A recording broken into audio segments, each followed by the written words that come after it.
Welcome to SN Chaudhary Physics classes at BD Gurukul for session 2021-22। आप आज सभी बच्चों का BD गुरुकुल में स्वागत है। आज हम सेशन 21-22 के सेकंड टर्म के लिए ऑप्टिक्स स्टार्ट करने वाले हैं। अब ये ऑप्टिक्स स्टार्ट करने वाले हैं, इसमें आपको सब कुछ कैसे क्या करना है। ये मोस्टली बच्चे ऑप्टिक्स में कुछ क्वेश्चन रट के चले जाते हैं।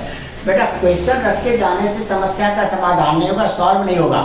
वहाँ ए बी के बदले बी है, बी के बदले ए बी लिख देते हैं। कई बच्चे रे खींचते हैं और रे में एरो का निशान नहीं देते हैं, तो उसका कोई इंपॉर्टेंस नहीं, वैल्यू जीरो है। इसलिए यहाँ पर लोग आपको आज बता रहे हैं सेल, जैसे कि ऑप्टिक्स के स्टार्टिंग कहाँ से है, वहीं से जैसे आपने आज तक नहीं पढ़ा, 9th में थोड़ा बहुत पढ़ा होगा, 10th में पढ़ा होगा या जहाँ भी पढ़ा होगा। पिछले समझो जो मैंने लाइट के बारे में कुछ पढ़ा ही नहीं। आज हम लाइट के स्टार्ट करने जा रहे हैं। इसका पहला टॉपिक हेडलाइन हमने क्या लिख दिया, ऑप्टिक्स। पहले ये ऑप्टिक्स क्या होता है ये समझो। Optics point number 1, the branch of physics which deals with light energy and it's phenomena is called optics. Physics का वह ब्रांच जिसमें हम लाइट के बारे में पढ़ते हैं और उसके फेनोमेना जैसे reflection, refraction, interference, diffraction, polarisation, इन सब के बारे में पढ़ते हैं, इसको हम कहते हैं ऑप्टिक्स। अब ये optics mainly divided into 2 branches. Optics को 2 ब्रांच में डिवाइड करते हैं। पहला ray optics which is also known as geometrical optics, and second is wave optics which is also known as wave optics। अब रे ऑप्टिक्स में देखो, a ray optics explains particle nature of light and it uses geometry of line, hence it is also known as geometrical optics। इसे हम geometrical optics कहते हैं। अब ये इस आधार पर इसी को हम ज्योमेट्रिकल ऑप्टिक्स भी कहते हैं, और इसके आधार पर रिफ्लेक्शन, रिफ्रैक्शन, ये सब फेनोमेना प्रूव हो गए। अब नेक्स्ट में देखो आपके 4th पॉइंट में आ जाओ, वेव ऑप्टिक्स। वेव ऑप्टिक्स और फिजिकल ऑप्टिक्स, इसी को हम फिजिकल ऑप्टिक्स भी कहते हैं। रे ऑप्टिक्स और physical optics. It explains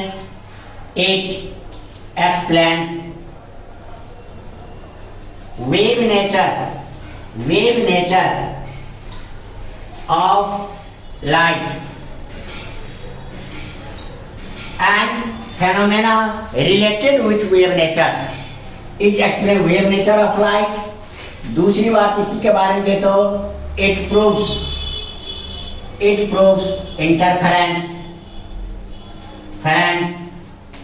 diffraction,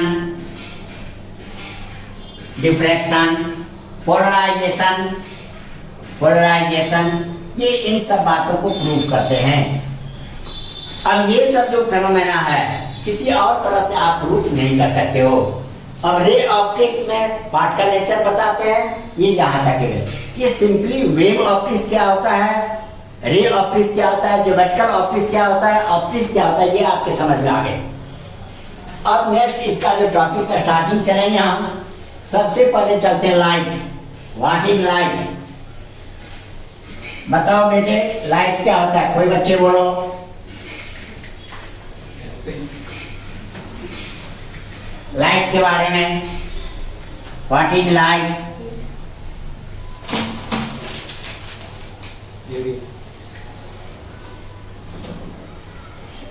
अब यहां पर हम स्टार्ट करने जा रहे हैं light.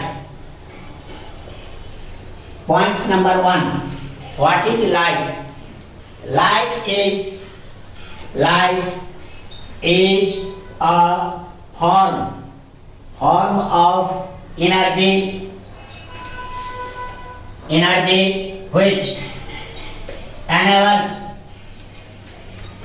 which enables us to see an object, object, किसी ऑब्जेक्ट को देख लें। Light is a form of energy which enables us to see an object. When we want to see something, we get light is coming from that object. But how? Because source of light falls on that body and that body reflect lights and to our eyes. जब किसी body को हम देखते हैं, इसका मतलब किसी भी सोर्स से लाइट उसके ऊपर गिरा, वहां से रिफ्लेक्शन हुआ, तब हमारे पास आते हैं। इसी को कहते हैं light is a form of energy which enable us to see an object. थोड़ा बहुत बेटा लाइट के बारे में जानो। It is an electromagnetic wave. It is an electromagnetic wave. ये इलेक्ट्रोमैग्नेटिक वेव है जिसको हम शॉर्ट में ईएम वेव कहते हैं, और इसी को हम लिख देते हैं ईएम वेव। देखो बेटा, शुरू में ईएम वेव के बारे में नहीं लोगों को पता था, तो बाद में मैक्सवेल ने जब प्रूव किया लाइट एक इलेक्ट्रोमैग्नेटिक वेव है 1866 में, तब से चालू हो गया लाइट यानी इलेक्ट्रोमैग्नेटिक वेव और ईएम वेव। थर्ड पॉइंट देखो, it is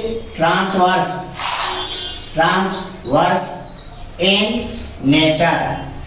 transverse in nature का मतलब इस तरह के जो वेव बनते हैं इसको हम कहते हैं ट्रांसवर्स वेव। जैसे पानी में एक पत्थर फेंकते हो तो पानी के लेवल इस तरह से ऊपर नीचे होने लगते हैं, इसको हम कह देते हैं transverse in nature. Fourth,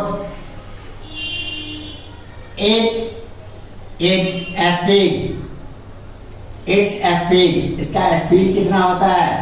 real is 3 into 10 power होता है 2.99458 ऐसे करके, लेकिन न्यूमेरिकली हम इसको यूज करते हैं 3 into 10 पावर 8 मीटर पर सेकंड।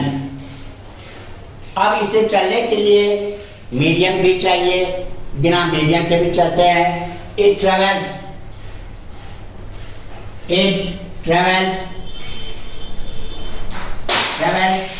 in vacuum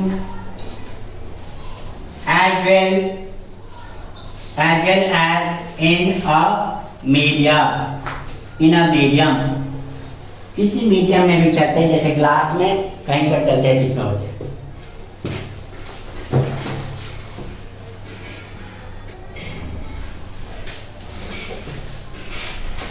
देखो बेटे, ये फिफ्थ पॉइंट है, it travels in vacuum as in a medium.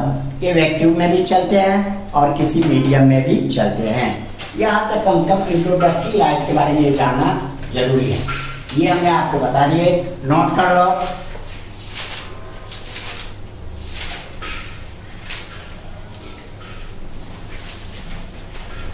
अब आपके 6 पॉइंट में हम चल रहे हैं, थ्योरी ऑफ लाइट किस तरह से चलते हैं इसके बारे में शुरू में सब अपने अपने विचार दिए। लाइट पार्टिकल नेचर है, लाइट वेव नेचर है, सब अपना अपना विचार दिए।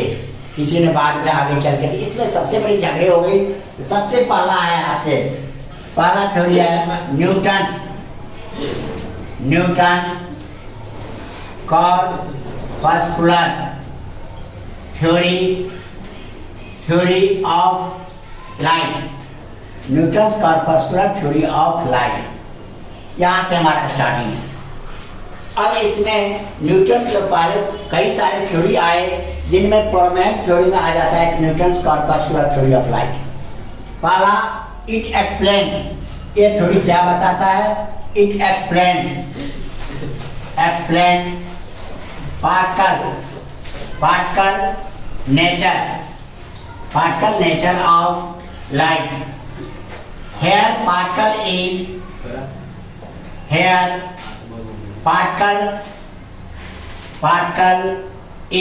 called corpuscles। पार्टिकल को यहाँ पर हम क्या कहते हैं? कॉर्पसल। ये समझ लो, इन्होंने एग्जाम्पल दिया, जैसे हम आप क्या जानते हो, जैसे बूंदी का लड्डू है और उसके एक एक दाने चारों तरफ टूट के अलग हो रहे हैं, इसी तरह से कोई सोर्स ऑफ लाइट है जहां से एक एक पैकेट ऑफ एनर्जी बाहर निकल रहे हैं, इसको हम कहते हैं corpuscular. It express particle nature of light, where particle is called corpuscle. अब इस थ्योरी से क्या क्या प्रूव हो गया, तो देख लो, इट प्रूव्स, इन्होंने क्या क्या प्रूव कर दिए। प्रूव्स, पहला point, rectilinear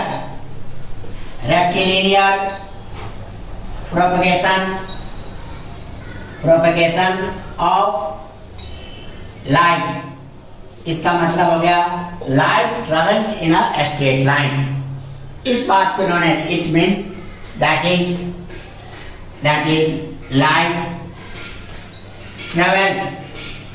light travels in a straight line. ये बात इन्होंने साबित कर दिए। और आप लोग बच्चे क्लास में आपने एक्सपेरिमेंट देखा होगा, इस तरह से आपके कार्डबोर्ड हम बना देते हैं और कार्डबोर्ड पर यहाँ पर मान लो सोर्सेस ऑफ लाइट है, यहाँ पर एक हमने कैंडल सा बना दिया और यहाँ से लाइट निकल रहे हैं। तो देखा गया इससे जो लाइट निकलते हैं और सभी कार्डबोर्ड में एक होल है इक्वल डिस्टेंस पर, देखा गया कि इस तरह से यहाँ पर देखने वाले को ये लाइट मिल जाते हैं, ये लाइट। अब यहाँ पर हर एक में एक पॉइंट हमने बना दिया, सभी पॉइंट की हाइट सेम है, बीच वाले पोजीशन को थोड़ा भी आगे पीछे करेंगे तो इसको लाइट दिखेगा नहीं। इसका मतलब ये होता है light travels in a straight line. और इन्होंने क्या क्या प्रूव कर दिए,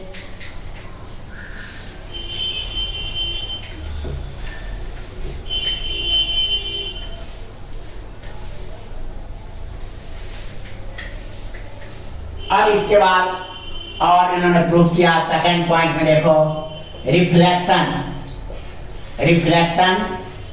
ऑफ लाइट। इसको यहाँ पर आप पढ़ोगे आगे चलते लॉज ऑफ रिफ्लेक्शन, और इन्होंने एक्सप्लेन कर दिया। और किसको, refraction of light. It proves, इन्होंने ये तीन इन बातों को प्रूव कर दिया कॉर्पसल थ्योरी के आधार पर। ठीक हो गए। इट डज नॉट प्रूव या एक्सप्लेन, पहला इंटरफेरेंस। आगे चल के इंटरफेरेंस की डिस्कवरी हुई, इंटरफेरेंस कैसे होता है, क्या होता है, ये एक्सप्लेन नहीं कर पाए इस थ्योरी से। इंटरफेरेंस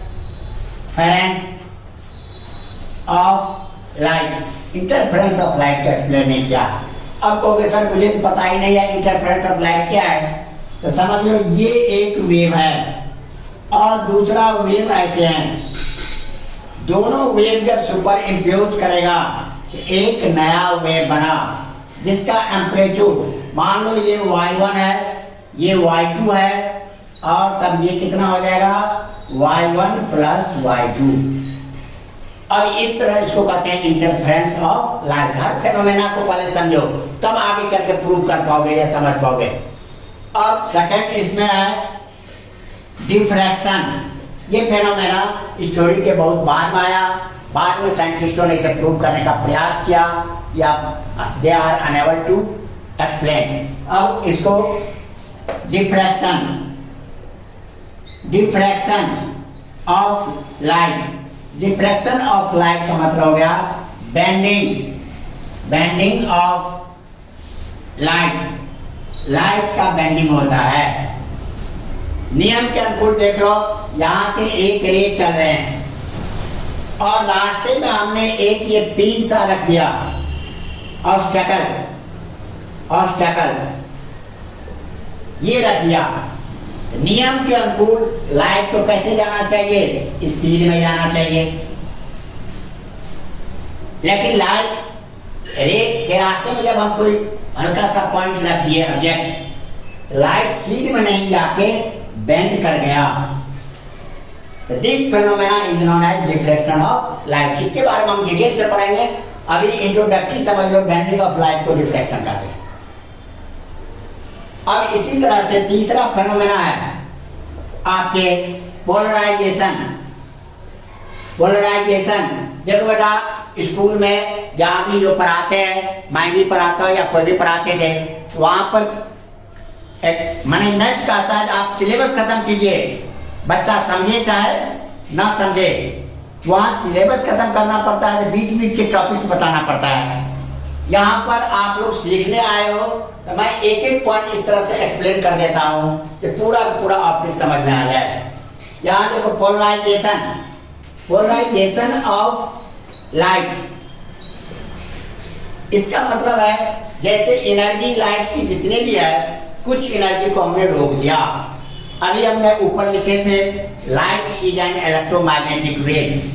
लाइट की जो भी एनर्जी है दो पार्ट में बटा हुआ है, मैग्नेटिक एनर्जी और इलेक्ट्रोस्टैटिक इलेक्ट्रिकल एनर्जी। अब इसमें से एक एनर्जी को हम रोक देते हैं। कैसे रोक देते हैं तो देख लो, मान लो ये सुराख है, होल्स है किसी मटेरियल में। अब लाइट का जो ईएम वेव है वो 3D डायग्राम में ऐसे जाएगा तो पास कर जाएगा और ऐसे जाएगा तो पास नहीं करेगा। इलेक्ट्रिक वेक्टर जो है ऐसे होते हैं, तो लाइट पास कर गया, मींस इलेक्ट्रिकल एनर्जी पास कर गया। लेकिन मैग्नेटिक एनर्जी हॉरिजॉन्टल होते हैं, वो पास नहीं करते हैं। Restrict energy, polarization of light restrict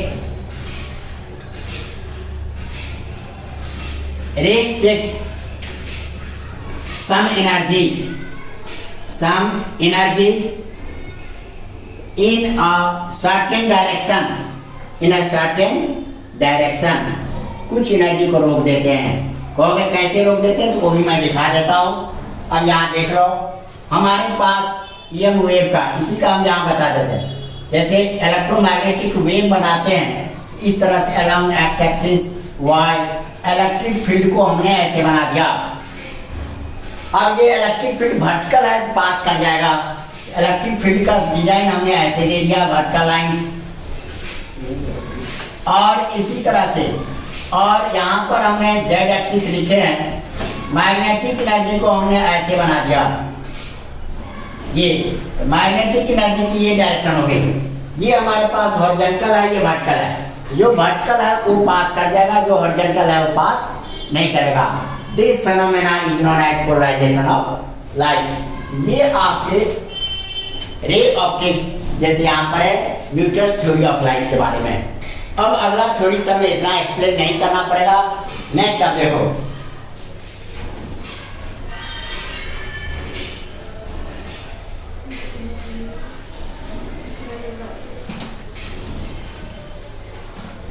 अब आपके नेक्स्ट में हमारे पास वेव थ्योरी ऑफ लाइट। अब ये क्या क्या बताता है, it explains wave nature of light. ये लाइट के वेव नेचर को एक्सप्लेन करता है। इट प्रूव्स, ये क्या क्या प्रूव करता है, it proves rectilinear propagation, it proves rectilinear propagation, इसको इन्होंने प्रूव कर दिया। रिफ्लेक्शन,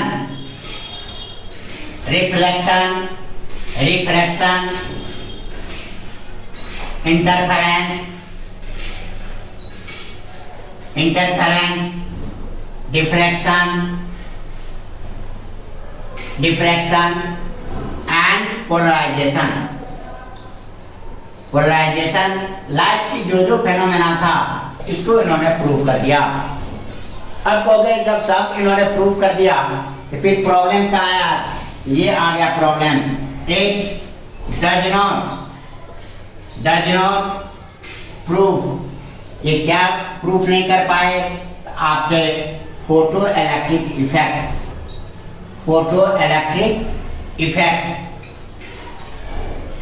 कॉम्पटन इफेक्ट,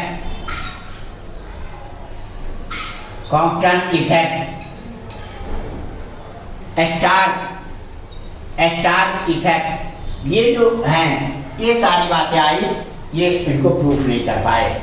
आगे बढ़ क्या तक समझ में। अब आपका तीसरा थ्योरी है लाइट के बारे में।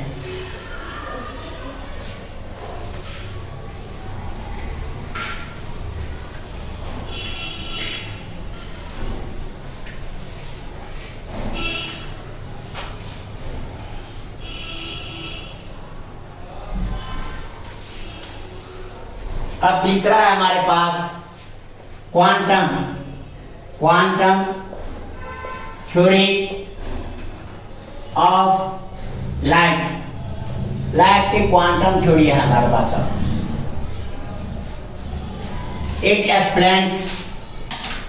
एक्सप्लेन्स पार्टिकल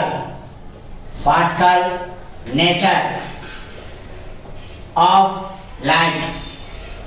ये पार्टिकल नेचर ऑफ लाइट और इसी के आधार पर आइंस्टीन ने ये किए थे और इसके आधार पर इट प्रूव्स ये क्या क्या प्रूव कर दिए? Photo electric effect,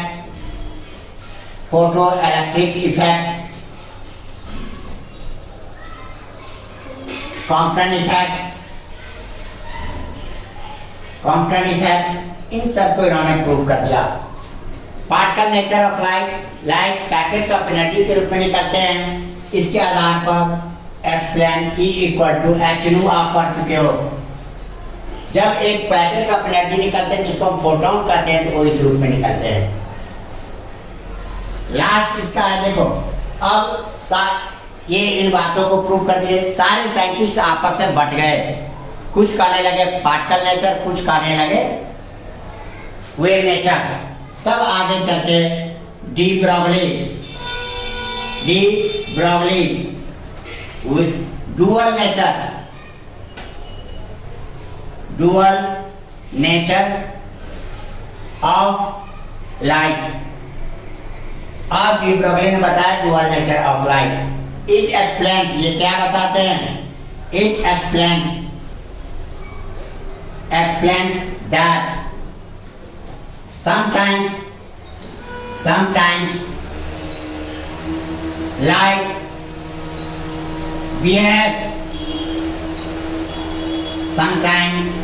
behaves as particle and sometimes it behaves as wave। कहने का मतलब डुअल नेचर, लाइट में दोनों नेचर है, पार्टिकल नेचर भी है और डुअल नेचर भी है। कुछ फेनोमेना है जो केवल पार्टिकल के द्वारा प्रूफ होगा, कुछ फेनोमेना है जो केवल वेव के द्वारा प्रूफ होगा और कुछ फेनोमेना है जो दोनों के द्वारा प्रूफ होंगे। अब इस तरह से आज स्टार्टिंग कर दिए है। यहाँ तक आप लोग वीडियो अच्छा लगे तो लाइक शेयर सब्सक्राइब कर देना।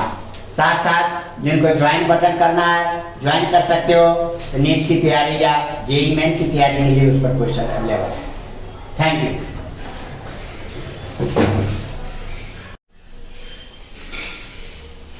Welcome to SN Chaudhary physics classes at BD Gurukul. आप सभी बच्चों का बीडी गुरुकुल में स्वागत है। लास्ट क्लास में मैंने बताया था ऑप्टिक्स क्या होता है और लाइट क्या है ये बताए थे। थ्योरी ऑफ लाइट बताए थे, लाइट चलते कैसे हैं इसके बारे में कुछ प्रॉपर्टीज। कोई वेव नेचर मानते हैं, कोई पार्टिकल। आज हम उसी से आगे कंटिन्यू करने जा रहे हैं। सोर्सेस ऑफ लाइट क्या है, रे क्या है, बीम ऑफ लाइट क्या है।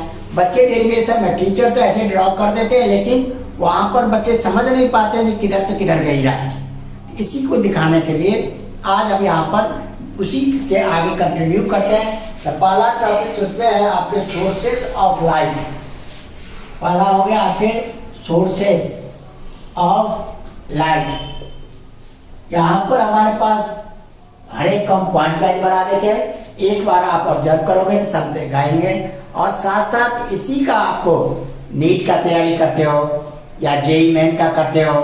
इन पॉइंट को ये सब सिलेबस में रहते नहीं है लेकिन इसका बेसिक समझना जरूरी है, तब ये आप क्वेश्चन सॉल्व कर पाओगे। यहाँ पर नीट में पहला पॉइंट यहाँ देखो sources. The body which emits light यहाँ डिवाइड कर दे। Light is called source of light. जिस बॉडी से लाइट निकलते हैं या लाइट रेडिएशन निकलते हैं इसको हम सोर्स ऑफ लाइट कहते हैं। The body which emits light is called source of light. इसके बाद इसी में देख लो, it is of two types, ये दो तरह के होते हैं, टू टाइप्स। पहला natural source of light, natural sources of light, natural sources of light. Nature में ऐसा कौन सा बॉडी है जिनसे लाइट निकलते हैं? अब आप लोग बताओ, जैसे हमारे पास सन है, स्टार्स हैं, इन सब से लाइट निकलते हैं। कोई एनिमल है जिनसे लाइट निकलते हैं? बायो के बच्चे और नीट के बच्चे बताओ। जुगनू, जुगनू जैसे कहते हैं, जिसको इंग्लिश में क्या कहते हैं? फ्लाई। यहाँ पर नेचुरल सोर्सेस ऑफ लाइट में स्टार्स याद रखो, सन, फायर फ्लाई, जिसको जुगनू कहते हैं। अब इस तरह से आपके नेचुरल सोर्स का गया, इतना याद रखना है। तो नेचर में ऐसी कई बॉडी है जिनसे हम लाइट निकलते हैं। दूसरा होता है हमारे पास artificial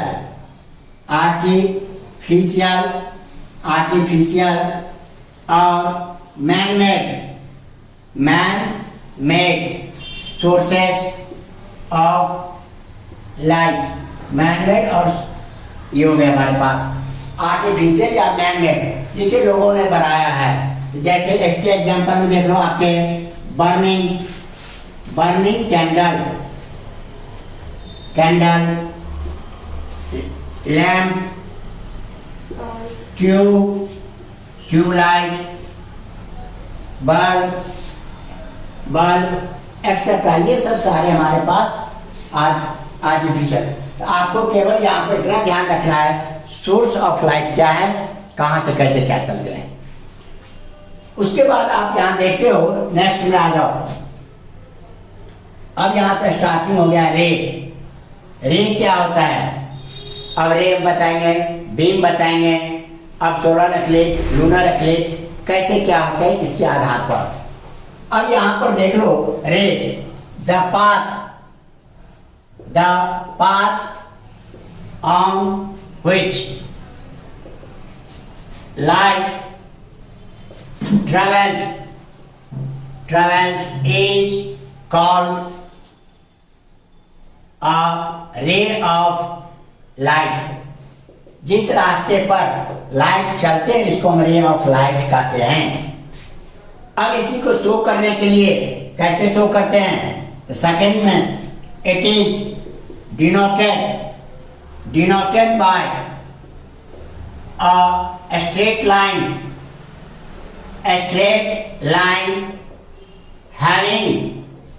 having arrow, a straight line having arrow which shows the direction of propagation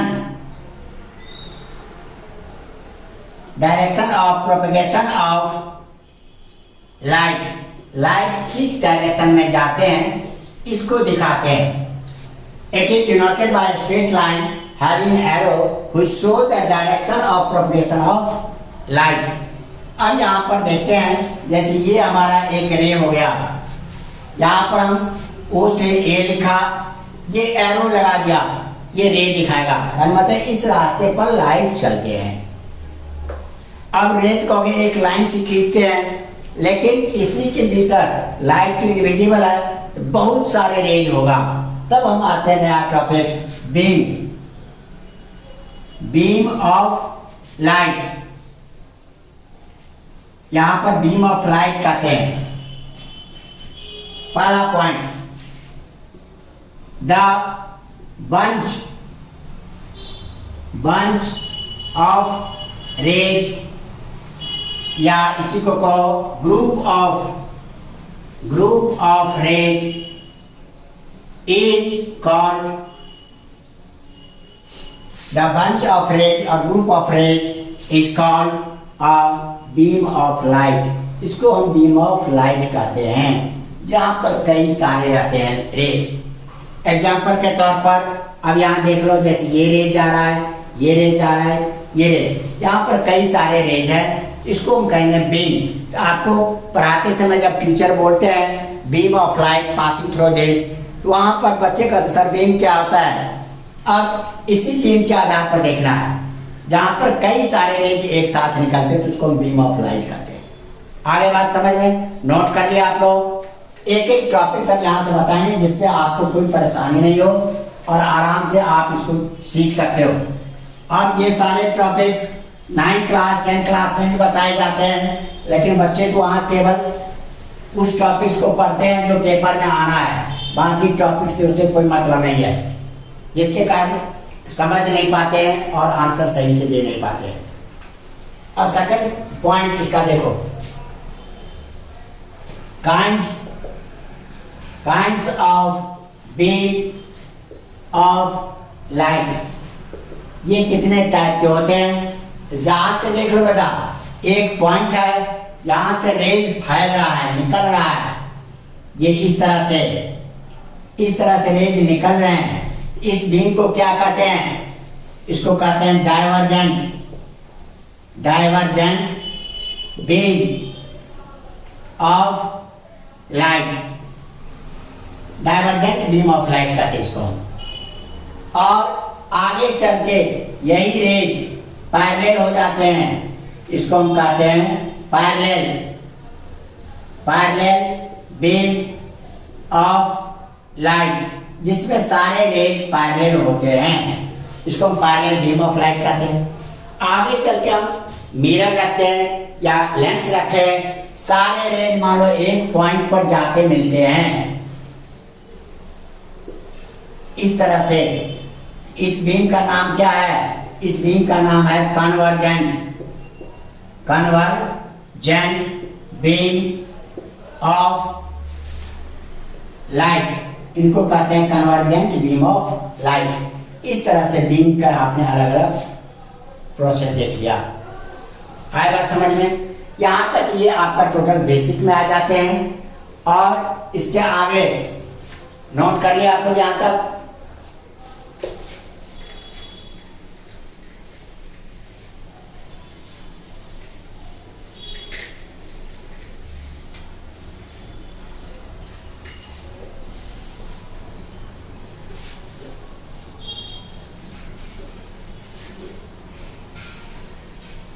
जब ये आप समझ गए तो अब हमारा स्टार्टिंग होगा रिफ्लेक्शन ऑफ लाइट से। लाइट का रिफ्लेक्शन कैसे होता है, कोई ऑब्जेक्ट चलते कैसे हैं, या एक हमारे पास होता है रेक्टिलिनियर प्रोपेगेशन ऑफ लाइट। तो ये सब हमारे डिटेल्स उतना नहीं है, यहाँ पर हमने पढ़ना है।